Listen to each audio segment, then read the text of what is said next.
je voulais remercier Romain du coup, de m'avoir invité à participer à cette journée que j'ai trouvée très riche. J'espère que ma présentation ne sera pas trop redondante avec ce qui a déjà été dit. Alors je me dis c'est intéressant parce qu'on retrouve finalement les mêmes choses dans des lieux différents qui ont cette approche du coup avec les plantes et le jardin. Du coup, ce qui est intéressant en fait finalement qu'on retrouve un peu les mêmes facteurs. Moi, c'est vrai que quand on m'avait proposé du coup l'année dernière d'intervenir à ce congrès du coup autour de mon expérience des ateliers thérapeutiques horticulture et espaces verts, voilà, moi je connaissais assez peu de choses, je restais surtout sur un constat subjectif. Alors déjà que moi j'avais beaucoup de plaisir du coup à intervenir dans ce lieu et à faire les synthèses avec les patients au milieu des serres et puis des plantes, et voilà, c'était un lieu plutôt agréable. Et puis aussi, je me disais, les ateliers horticulture et espaces verts, ça fait changer les personnes. Voilà, c'est vraiment quelque chose que je remarquais, non seulement du fait de la prise en charge au sein de l'atelier thérapeutique, je vais rappeler un peu ce que c'est du coup l'atelier thérapeutique, mais également, il me semblait, du fait de la médiation avec le jardin et du fait du lien aux plantes. Et c'est vrai que les patients que j'ai eu l'occasion de suivre sur ces ateliers semblaient tous vraiment cheminer de manière active, de manière individuelle bien sûr, mais étonnante pour moi, vers un changement profond de leur rapport à la fois à leur pathologie, mais aussi à leur vie, leurs valeurs et eux-mêmes, ce qui est finalement la définition en fait du rétablissement. Et quand on les questionnait un peu sur la nature de ce changement, ou quand on en parlait en synthèse, beaucoup, et c'était moins le cas, je trouvais, que ceux qui travaillaient sur d'autres ateliers, évoquaient l'horticulture et l'investissement dans leur travail au sein des espaces verts, de la pépinière, le lien aux plantes et aux vivants. Donc c'est vrai que le lieu dont je vais parler là, moi, du coup, aujourd'hui, c'est pas un jardin de soins, c'est pas un lieu comme ceux qu'on a évoqués aujourd'hui, parce qu'il n'y a pas un but finalement d'hortithérapie ou de soins vraiment par les plantes, c'est pas le but premier, disons, c'est plutôt un lieu vraiment de réhabilitation professionnelle du coup, mais voilà, on verra que ça a quand même du coup des impacts. Et du coup voilà, dans ce cadre, moi j'ai tenté de m'intéresser aux facteurs qui pouvaient expliquer ce changement-là en lien avec la dynamique de rétablissement. Donc l'atelier horticulture et espaces verts, donc c'est un dispositif de réhabilitation professionnelle du centre référent de réhabilitation de Lyon, qui permet donc aux stagiaires de s'immerger dans et d'expérimenter de manière active des conditions d'activité professionnelle dans le but d'aller vers un projet professionnel propre. C'est vraiment ça le but. Et il y a aussi d'autres ateliers thérapeutiques sur le centre de réhabilitation. Il y a des ateliers de conditionnement et un atelier autour du bois et de la rénovation de meubles. Donc cet atelier est intégré au parcours de réhabilitation plus global du patient, avec des synthèses médicales aussi régulières. Et puis la durée de prise en charge est très variable. Il y a des personnes qui restent quelques semaines, oui, et d'autres qui restent plusieurs années, du coup le temps de construire le projet professionnel. Voilà quelques photos des productions de l'atelier thérapeutique horticulture et espaces verts. Donc les patients, qu'on appelle aussi stagiaires, c'est tout l'intérêt, j'en reparlerai après, de ce lieu intermédiaire, s'occupent des plantes et assurent donc la production de plantes, une production qui est assez intensive et qui s'organise en fait autour des ventes biannuelles qui sont ouvertes au public.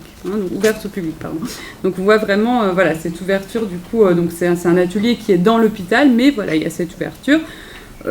Qui est donc envers le personnel de l'hôpital, mais aussi des personnes extérieures qui viennent du coup acheter des plantes et des fleurs. Du coup, les stagiaires acquièrent des connaissances, alors qui personnellement me font complètement défaut, ce que je ne manquais pas de souligner du coup au cours des synthèses, autour des noms et des classifications des plantes, autour du cycle de vie des plantes et aussi de comment en prendre soin. Au sein de l'atelier Espace Vert, les stagiaires s'occupent des pépinières, ils récoltent les fruits, assurent la taille des arbres. Ils contribuent aussi à la réflexion sur l'aménagement et l'entretien de certains massifs, en fait, des espaces verts de l'hôpital.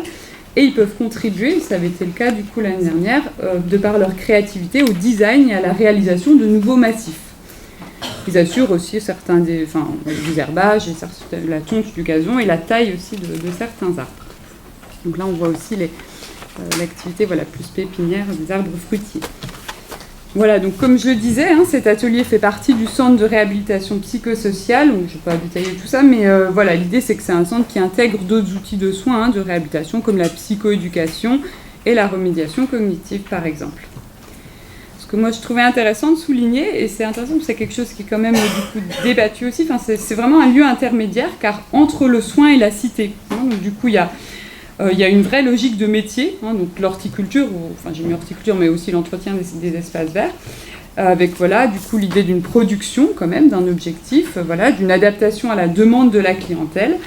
L'idée, voilà, pour les personnes d'un temps de présence régulier, ils sont attendus du coup tous les matins, et une activité voilà, quand même assez soutenue du coup, et un travail en groupe, mais bien sûr aussi une logique de réadaptation et de soins, avec l'idée de prendre le temps de l'accueil, de soutenir les personnes si elles sont en difficulté, et aussi l'élaboration de moyens pédagogiques voilà, par les encadrants et d'accompagner un peu tout ça.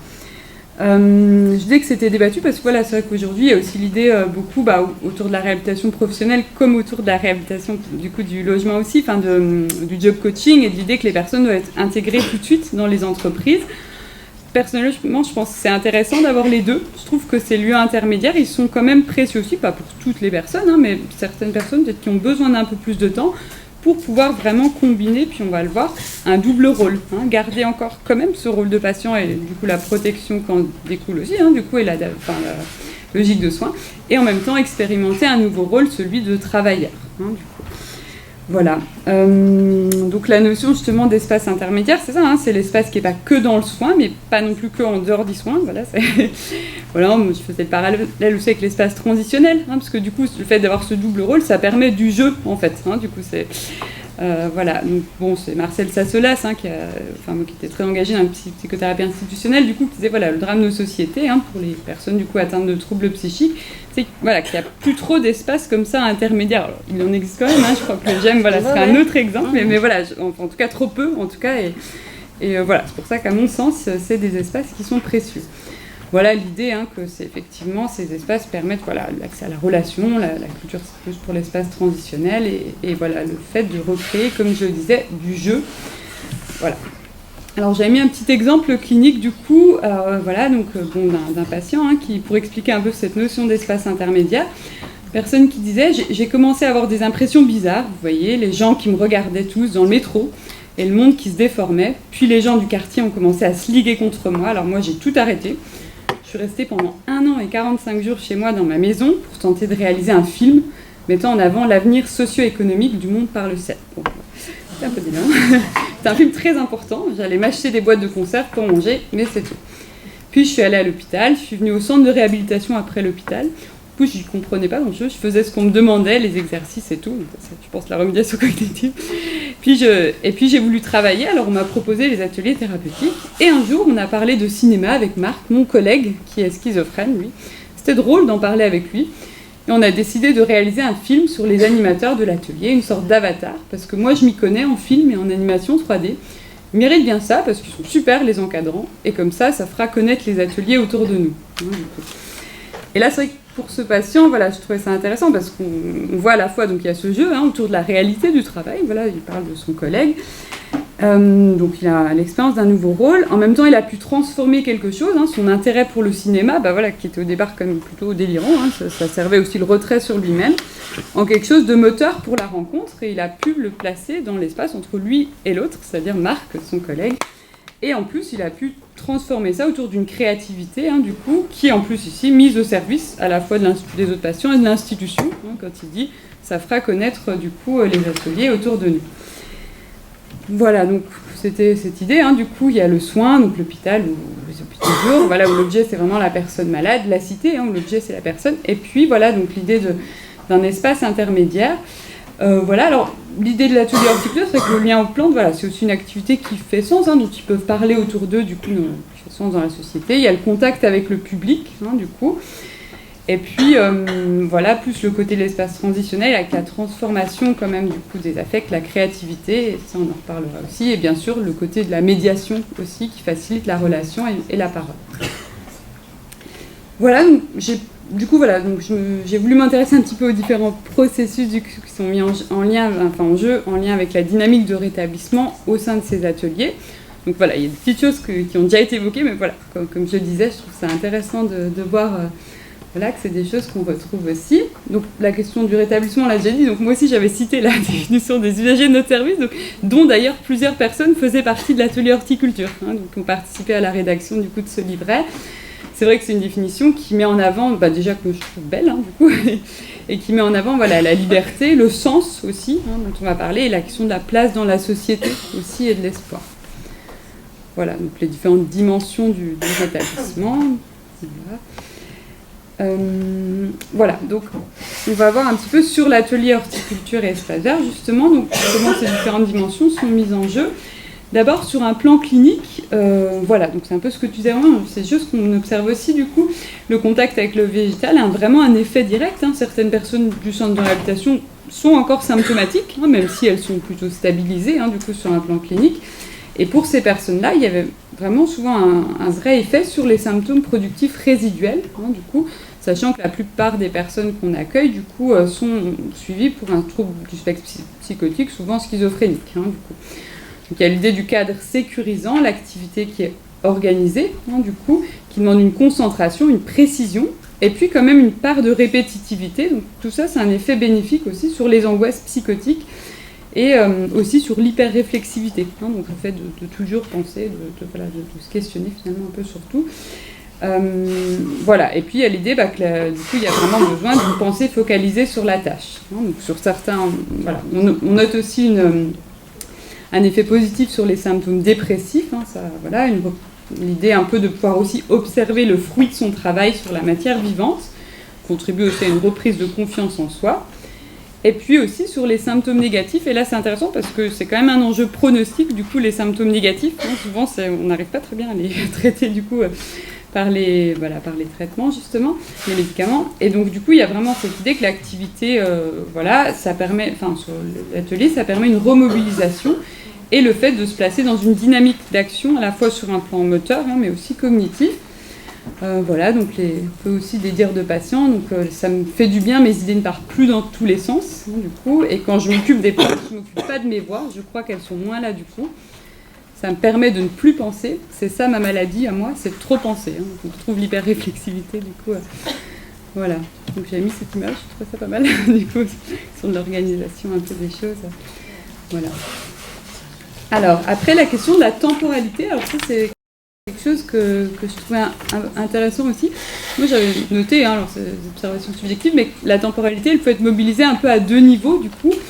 Le premier niveau c'est celui de l'ancrage, donc c'est Begou qui a beaucoup travaillé là-dessus, sur la quotidianisation qui se fait difficilement dans la psychose, donc il y a une difficulté en fait à mettre en place des habitudes structurantes et qui font en fait que la personne peut se sentir en sécurité dans son quotidien. Donc le phénoménologue aussi, qu'on travaille là-dessus, avec la perte de l'évidence naturelle dans la schizophrénie. Et du coup, une perte de cet ancrage, en fait, qui nous permet de nous sentir en sécurité dans notre quotidien. Et du coup, on peut dire que le rapport aux végétaux, aux arbres, aux plantes, qui sont finalement ancrés au sol, et du coup, ça facilite pour les patients un ancrage dans un quotidien aussi vivant et réel. Le second niveau, du coup, c'est un niveau plus dynamique, et ça, beaucoup des patients le mettaient en avant. Le fait de suivre la croissance d'une plante, donc son cycle de vie, de noter les changements, et de devoir aussi adapter sa tâche au rythme des saisons, ça permet, et surtout, en fait, même ça nécessite une réinscription dans une temporalité, une reprise d'une rythmicité, et ça fait souvent défaut, en fait, dans la psychose, et c'est aussi ce qui empêche de faire que les projets marchent, parce qu'ils ont ce rapport au temps qui est quand même très particulier, à la fois sur le plan d'ancrage et sur le plan plus dynamique. Et du coup, là, il y a cette idée que en opposition à ce temps plutôt figé, qui est souvent présent dans la psychose, il y a quelque chose qui se remet en mouvement. Et idéalement, ça permet la projection dans un avenir et la réalisation de projets, ce qui est quand même le but du coup. Et donc, une personne aussi qui disait, avant, je passais mes journées à ne rien faire, ça je trouve qu'on voit souvent chez les personnes, je ne voyais pas le temps passer. Je ne savais même pas quel jour on était ou quelle saison. Maintenant, je me suis reconnectée, j'ai des habitudes, j'en ai sur l'atelier, avec les plantes, ce qu'il faut faire, mais aussi dans ma vie. Je bois le café tous les matins avant de venir, et maintenant, c'est moi qui prépare le café au sein de l'atelier. Donc, on voit qu'il y a quelque chose qui se remet en route aussi sur le plan des habitudes. Et une autre personne qui disait, avant, je restais dans mon lit, dans ma bulle, le monde réel ne m'intéressait pas. C'est encore dur de m'extraire le matin, j'ai du mal. Mais une fois que je suis sur l'atelier, je suis bien. Donc là aussi, quelque chose qui était figé et qui se remet en route. Voilà. Ensuite, la question plus relationnelle. Alors là, c'est aussi sur cet atelier thérapeutique. Il y a l'idée que la relation entre encadrant et stagiaire a pour objet le travail de la plante. Et donc, il y a vraiment l'idée qu'il y a cette médiation qui facilite la relation. Il y a aussi l'idée que le cadre de la nature permet une relation plus spontanée et plus détendue. Et puis, voilà, moi j'avais mis ces travaux un peu, enfin, ces constats un peu en relation avec des travaux qui ont été faits du coup sur une relation thérapeutique orientée rétablissement. Voilà, c'était des chercheurs suédois qui ont remarqué voilà, que la relation thérapeutique centrée rétablissement, il y a l'idée de proposer une relation de personne à personne, l'idée que les professionnels sont capables de casser les règles et surprendre, et aussi il y a l'idée que c'est une relation tournée vers le quotidien. Donc ça, moi, il me semblait vraiment que cet atelier permettait ça. Il y a aussi l'idée qu'il y a une horizontalisation de la relation soignante, de par le travail avec. Alors je crois que ça avait été évoqué aussi, du coup, et l'objectif commun de travail. Et donc voilà, l'idée d'une relation proche au quotidien.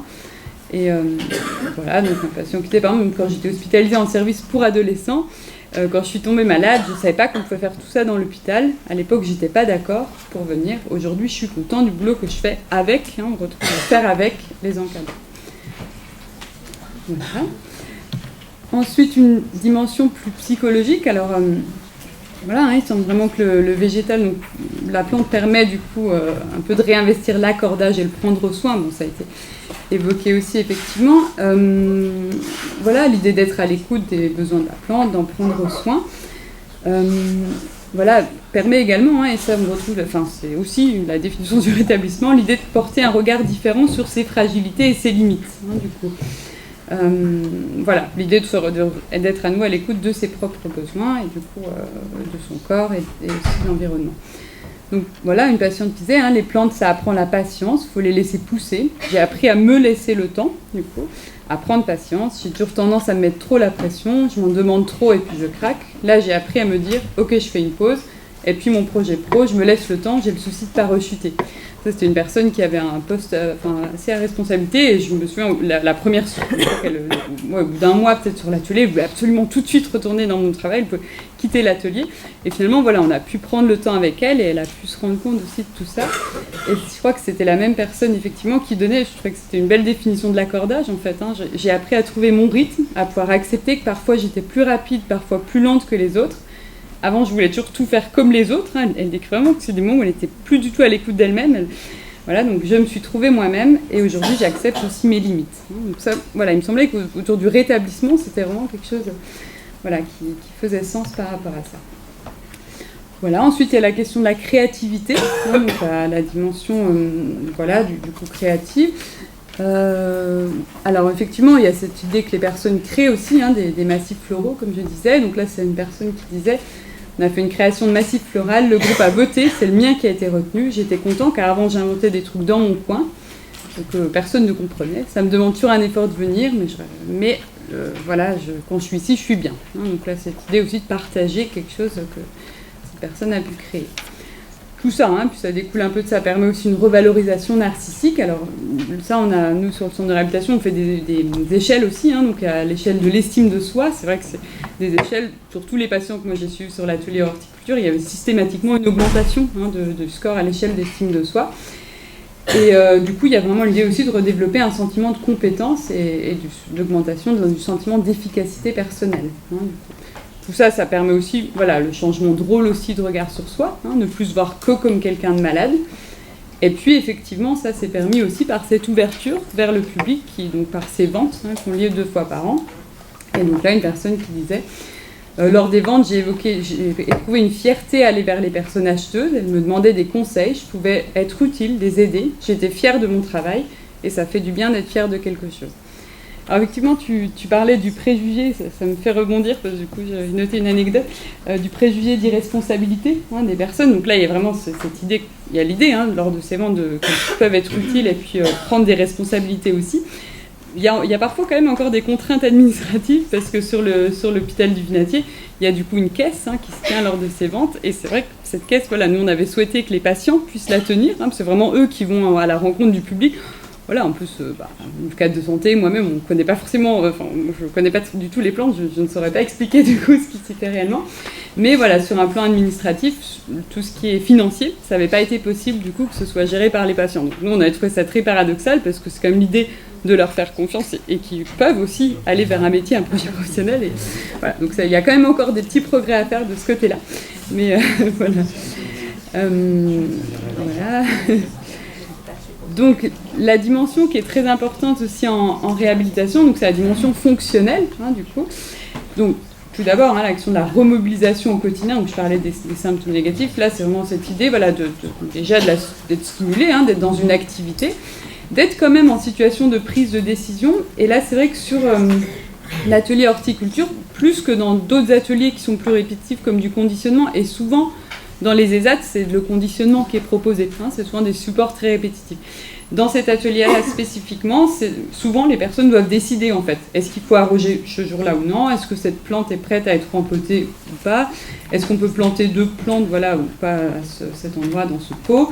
Quel niveau il faut tailler cet arbre? Il y a vraiment cette idée de petites décisions comme ça qu'ils doivent prendre et qui sont importantes du coup dans le cadre du travail. Et puis bien sûr, la reprise d'un rythme du coup de travail. Sur le plan cognitif, donc c'est vraiment un atelier qui est, là encore plus que certains autres sports, vraiment mobilisateur sur le plan cognitif, à la fois des processus de bas niveau, comme l'attention, la concentration, mais aussi de plus haut niveau, comme la planification et la gestion de multiples tâches, l'organisation du travail. Et c'est vrai qu'en termes de réhabilitation, souvent ce qui bloque pour la remédiation cognitive, le patient le disait bien, je ne comprenais pas trop l'intérêt des exercices, souvent ce qui manque c'est les espaces de transfert. Donc c'est vrai qu'il y a un vrai intérêt de ce côté-là, que les personnes puissent avoir de la remédiation cognitive et en parallèle venir sur l'atelier et avoir cet espace de transfert, et c'est là que ça peut vraiment marcher en fait. Voilà, donc là on voit un peu des exemples de tâches du coup, voilà. Ils ont des fiches aussi techniques, et puis du coup leurs progrès sont suivis aussi, sur le plan aussi vraiment de la technique du métier d'horticulture. Voilà. Après sur le plan fonctionnel mais aussi relationnel, en termes de ce qu'on appelle les habiletés sociales, aujourd'hui c'est vrai que c'est un véritable terrain de jeu relationnel. Ils sont, comme j'expliquais, dans plusieurs rôles en même temps. Il y a ce rôle de collègue, il y a l'idée aussi du chef, un peu de l'encadrant. Et du coup, c'est vraiment, sur le plan relationnel, c'est très mobilisateur et c'est vraiment intéressant dans ce sens-là. Donc une personne qui disait, au début c'était dur, je ne savais pas comment me comporter dans cette situation nouvelle, avec les autres, avec les collègues, puis je me suis habituée, maintenant j'ai ma place sur l'atelier. Donc c'est, voilà. Ensuite, la dimension, alors que moi je trouve, dans le cadre un peu du rétablissement, je suis pas mal intéressée aux psychiatres existentiels spécialiste du coup, comme Frankl du coup, qui évoquait, alors c'est intéressant parce que c'était un psychiatre du coup vraiment des années 50 en fait, et qui est à mon sens un précurseur du rétablissement parce qu'il a beaucoup parlé de la question du sens et puis aussi de la question de la différence entre la pathologie psychique et de l'attitude qu'on a par rapport à la pathologie et que c'est beaucoup l'idée que le pronostic en fait dépend beaucoup de l'attitude qu'on a par rapport à la pathologie. Alors aujourd'hui, on se dit voilà, mais à l'époque, c'était quand même assez novateur. Et on peut se dire, finalement, en question du sens, pourquoi on vit, où est-ce qu'on va, pourquoi on se lève, déjà, on peut se poser ces questions-là nous aussi. Mais on sait, que les personnes qui ont un trouble schizophrénique sont souvent aussi, avec une grande acuité, confrontées à ces questions, qui sont, somme toute, universelles. Et le fait vraiment de réaliser un travail avec des résultats tangibles, et en plus, quelque part, adressés à la nature, vient, et on le remarque vraiment sur cet atelier, beaucoup répondre à cette question du sens et stimuler la question des valeurs. Donc parler de l'écologie, qui est par exemple une valeur. Frankl, il parle de 3 dimensions de sens. Il parle de ce qu'on donne au monde. Et donc ça, c'est par exemple, si on a un engagement humanitaire, écologique, soignant, quelque chose comme ça. Ce qu'on prend du monde. Donc ça, c'est aussi le fait d'observer la nature, d'écouter peut-être de la musique, être dans des choses un peu comme ça, peut-être plus contemplatives, et puis l'attitude qu'on a par rapport à une situation difficile, une maladie. Pour lui, c'est vraiment ces 3 dimensions de sens, et moi, il me semblait vraiment que cet atelier horticulture espaciale, ces dimensions de sens, finalement, pouvaient toutes être mobilisées, du coup. Voilà, donc personne aussi qui disait, avant, je prenais pas soin de moi, je faisais rien au foyer, il n'y avait pas de sens, alors autant boire de l'alcool, Pour l'atelier, je sais pourquoi je me lève le matin. Voilà. Comme ça, dès le réveil, c'est ok. Voilà. Ensuite, donc, la dimension plus sociale et familiale, donc, j'en ai parlé un petit peu, l'idée de la sortie de rôle. Donc, je trouve que c'est beau. Ce qui est intéressant, c'est qu'il y a l'idée, en fait, que quand une personne a une pathologie psychiatrique, il y a l'idée que, oui, la personne peut vouloir changer de rôle, mais il y a aussi comment l'environnement considère cette personne. Et que l'évolution dépend beaucoup de ça aussi, du coup. Et voilà, d'où l'intérêt là du coup, qui est quelque chose aussi qui change dans la perception de l'environnement. Alors c'est tout ce qui est déstigmatisation aussi, hein, mais voilà, et donc l'atelier thérapeutique, cette idée voilà, que les personnes puissent expérimenter ce nouveau rôle, souvent il y a ce changement de regard, hein, ils ne sont plus considérés pareil. Voilà, par exemple, quelqu'un qui sait, hein, mes proches, maintenant que je vais à l'atelier, ne me voient plus comme que malade, ils me valorisent plus, j'ai l'impression d'avoir pu reprendre le rôle de femme et de mère.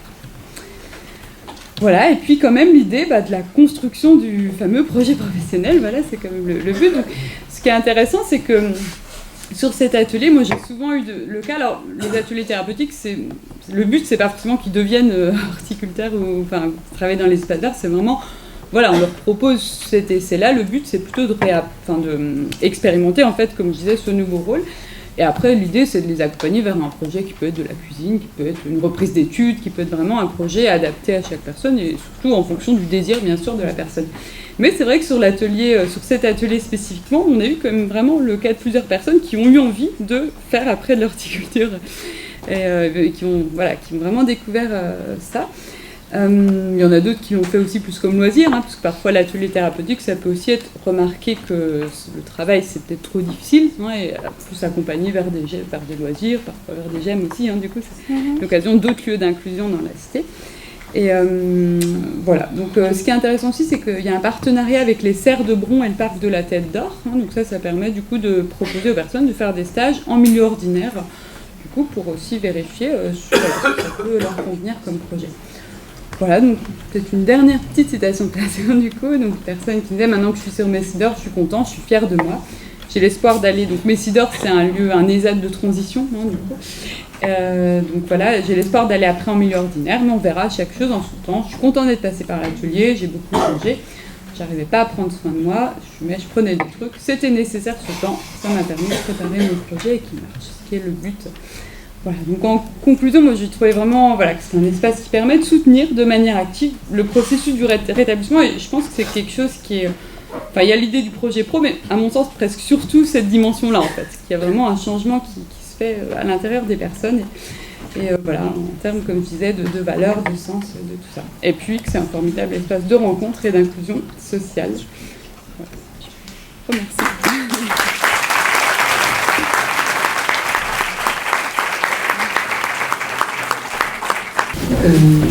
Donc bonjour à tous, moi c'est Julie Sozette, donc adhérente au Moyen du Bord, donc groupe d'entraide mutuelle et administratrice au conseil d'administration depuis l'été 2015. Voilà, après avoir passé quelques temps à l'hôpital de la Charité et dû à mon état stationnaire, je suis redirigée donc vers l'association.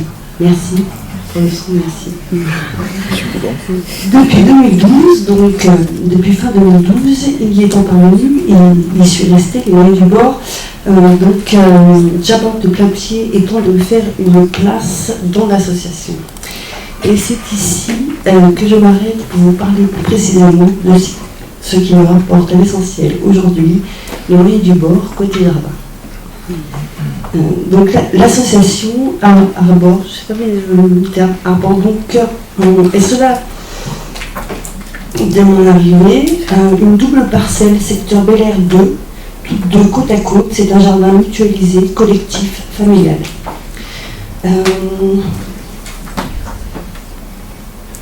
Donc nous nous trouvons en pleine nature, un bout de civilisation en recherche de sérénité. Donc, la saison culturelle au jardin.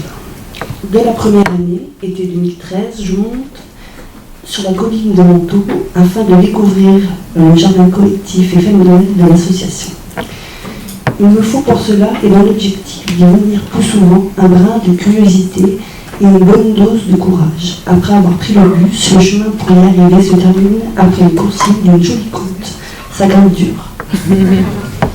Ainsi, dans un élan participatif et une découverte du jardin, inclus dans une nature sauvage, se situant dans le parc de crête des Six Soleils, je m'adapte assez rapidement et donne un coup de main pour cuisiner, servir des repas, après avoir mis la table aussi alimentée d'eau, de pain, de vin, de salade estivale, de plats concoctés pour l'occasion, de fromage et même de dessert. Sur cet élan décisif, ma participation, à la saison culturelle, les vendredis au jardin, dureront pour moi jusqu'à l'été 2017. Après avoir côtoyé l'activité sous forme de page espagnole, puis sous un système de répartition des achats par les participants, un mode de dîner avec PAF à 5 € fut établi. Culturel par son côté artistique, grâce à des intervenants invités pour l'occasion, l'effet de l'effet par exemple, mais aussi pour l'alimentation d'un repas avec fruits et légumes du jardin fraîchement ramassés, triés, lavés, dépités, assaisonnés et enfin dégustés. Je participe donc entièrement à la vie du jardin, à son accueil, sa diversité, et prends ma place au sein de l'association, aux côtés de Virginie, un partage concocté de moments de vie au jardin. Donc après avoir été accepté au conseil d'administration par la décision volontaire d'accéder à l'activité jardin, laissant de côté plus tard le jardin en plein été, face à une nature adoptée, la culture de la terre dans son sens pratique, avec appréhension pour ce que vaut le travail agricole, exploitation à petite production.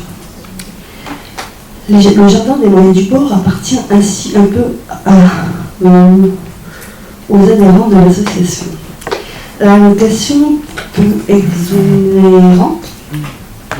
Exonéreuse. Exonéreuse. Ça dépend ce que vous voulez dire. De la parcelle à cultiver, 400 mètres carrés. nous permet de nous y rendre dès le mois de mars et y effectuer jusqu'au mois d'octobre un travail parfois difficile, mais aussi libérateur. Il faut alors apprendre sur le tas, une fréquentation hebdomadaire est nécessaire et même parfois un bon coup de rein. L'association Triangle participe déjà depuis quelques années en quinzaine à la culture de notre jardin à Bénin-2. Une aide précieuse en main-d'œuvre et au ravitaillement des jardiniers grâce à la banque alimentaire.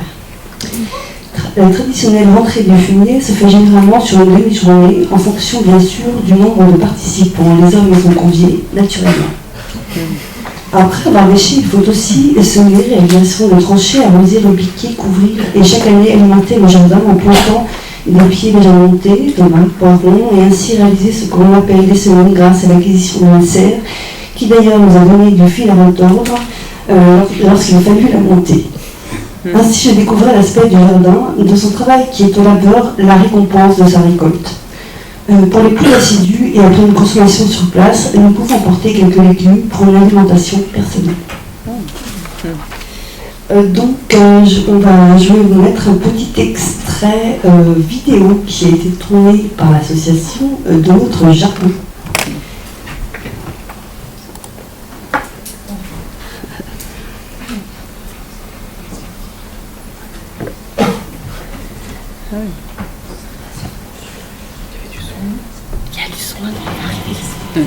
J'y vais souvent seul à la belle saison, au mois d'août, quand tout le monde est parti, ou quand ceux qui restent font de toute manière autre chose que ce qu'ils font d'habitude, et fréquentent, semble-t-il, d'autres personnes que celles qu'elles voient d'habitude.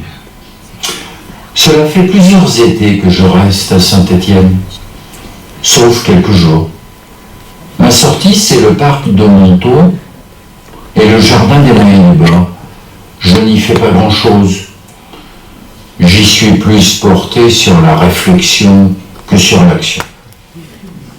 Je discute avec ceux qui y travaillent, je leur donne un petit coup de main quand même, et puis je réfléchis.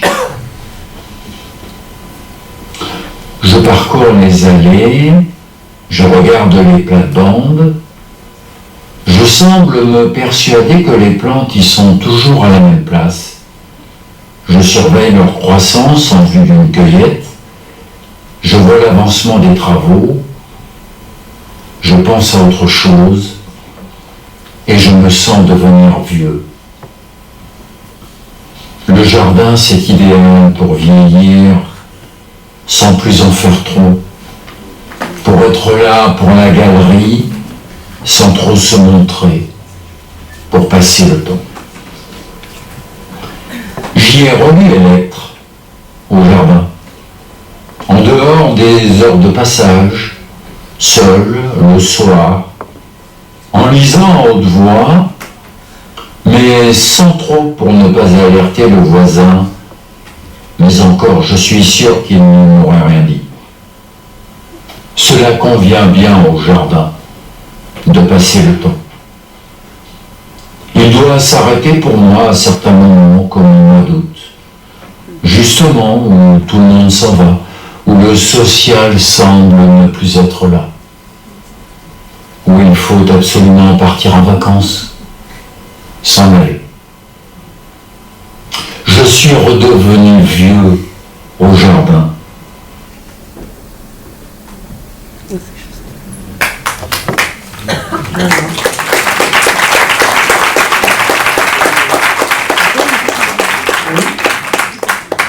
Donc cette vidéo du Jardin des Moyens du Bourg a été tournée sur place dès 2008 jusqu'à l'année de son acquisition, du jardin, de la parcelle.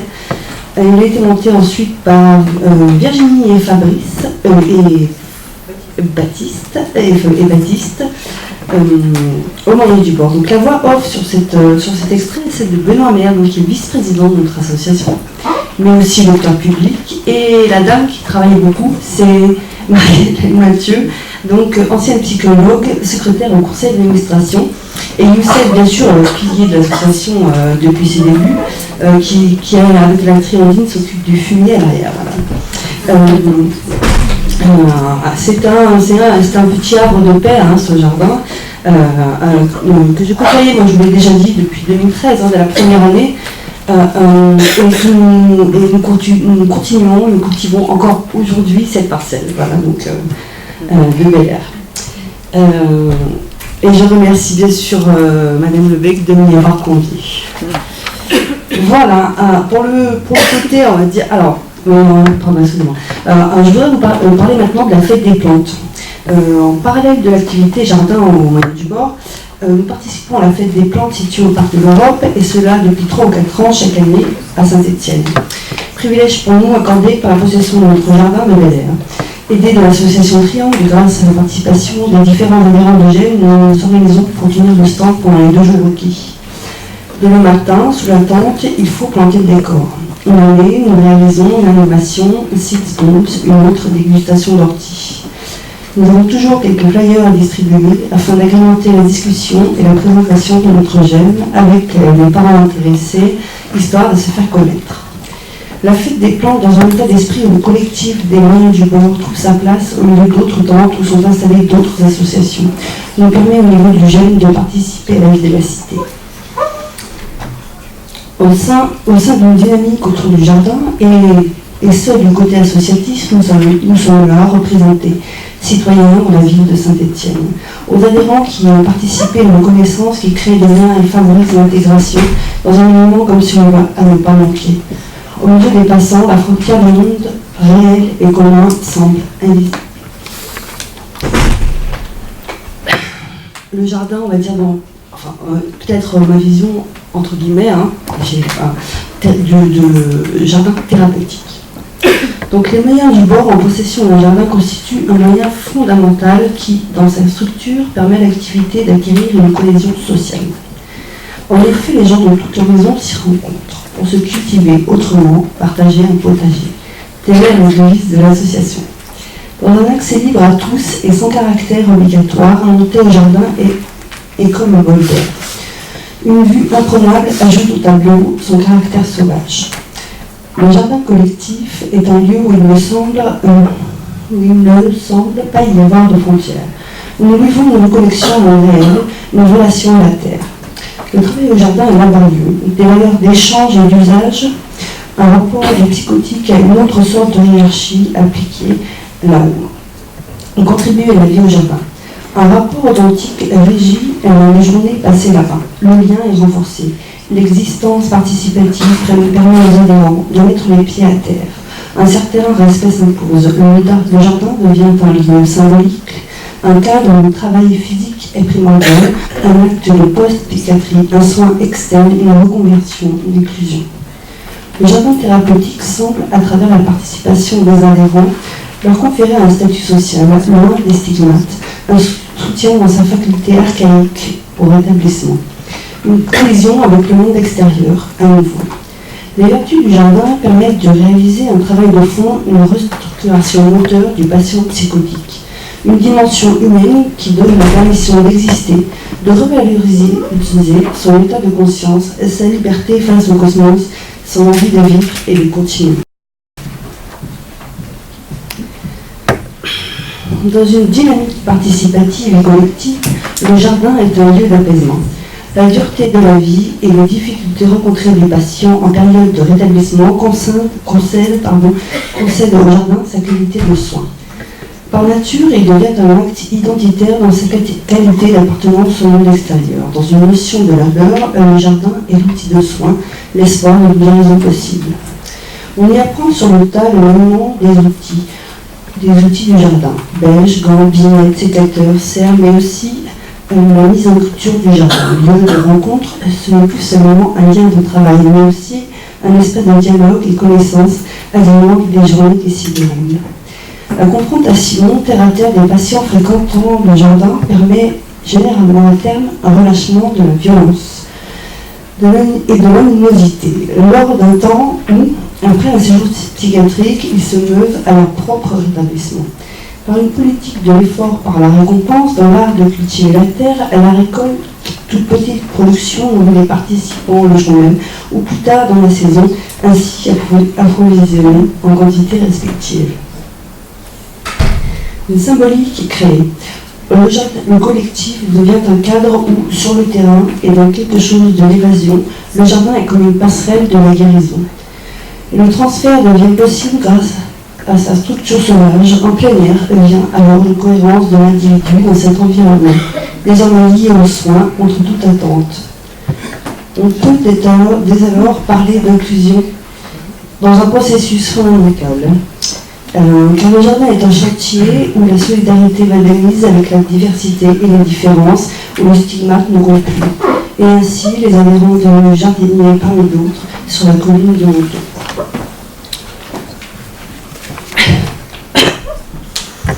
Pour conclure, le rapport au jardin dit thérapeutique exige certaines compétences, certaines conditions.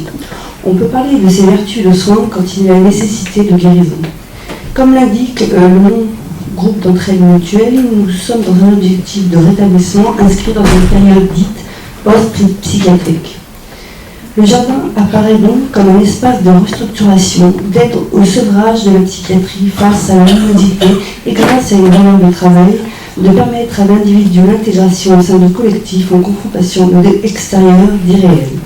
Une revalorisation de l'estime de soi peut alors commencer grâce à des valeurs humaines et le côté citoyen de culture de la terre, et d'appartenance à un groupe dans un système autonome. Rester depuis loin du bord, cela ressemble étrangement à une petite famille, ou thérapie de groupe. Autour d'un projet commun, les adhérents qui participent à ce dispositif peuvent alors lutter contre l'isolement, acquérir une reconnaissance, on peut parler de gains thérapeutiques. Le jardin des moyens du bord devient donc une passerelle vers un horizon nouveau. Voilà, je voudrais adresser à ce jour tous mes remerciements à M. Pommier et Mme Lebec, grâce à qui j'ai pu participer aujourd'hui.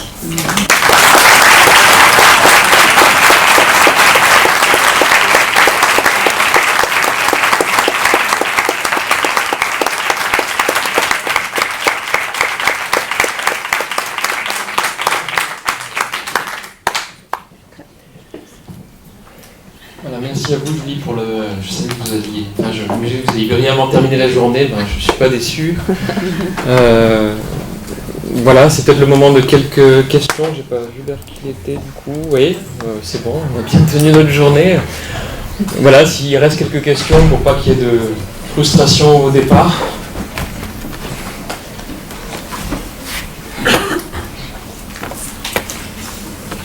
Pas tout à fait une question, c'est je suis tout à fait réjouie d'avoir pu participer aujourd'hui. Moi je viens de la Lozère, je travaille en structure d'insertion avec un projet, pas de jardin thérapeutique, mais une structure jardin pédagogique avec des gens qui sont vraiment hors de l'emploi et aussi avec des personnes que l'on a en insertion, qui ont des traitements psychiatriques et des dépendances.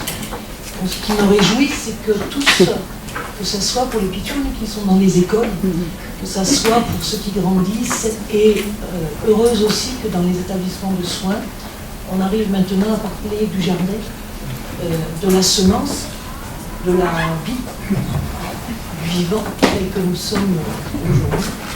Et l'aboutissement de ce que j'entends ici, c'est qu'est-ce qui se passe après l'hôpital, qu'est-ce qui se passe après nos personnes qui sont en insertion, entre guillemets, parce que je crois qu'il y a des moments, je crois que nous sommes tous en insertion, et que le travail du jardin et de la terre fait la réussite de cette journée aujourd'hui, avec, j'espère, une continuité de cette complémentarité qu'il faut garder. Parce que tous, au stade où nous sommes, avec nos professions autres, de maraîchers, de gens soignants, nous sommes tous les soignants et les soignés de cette terre et de ce monde vivant. Je vous remercie. C'est vraiment un joli moment.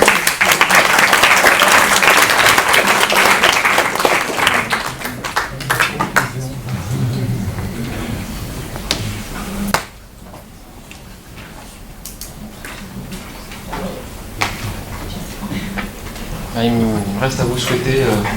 Anne, tu veux dire un dernier mot? Je ne sais pas quel est le public qui est là, j'ai cru comprendre que c'était surtout des soignants, mais peut-être que j'ai mal compris. Moi j'ai travaillé toute ma carrière en milieu hospitalier du côté gestionnaire, et je voudrais faire un appel parce que ce qu'on a vécu aujourd'hui ne peut se faire que si aussi nos grands chefs se mobilisent et comprennent les enjeux. Donc je voulais te rassurer un peu parler, mais voilà, je voulais me permettre juste un tout petit clin d'œil. Si vous êtes gestionnaire ou si vous connaissez vos gestionnaires, sachez que le 6 juin, c'est une journée pour motiver les directeurs d'établissement et responsables des cadres hospitaliers à mettre en place tous ces outils pour que justement ça avance. Voilà.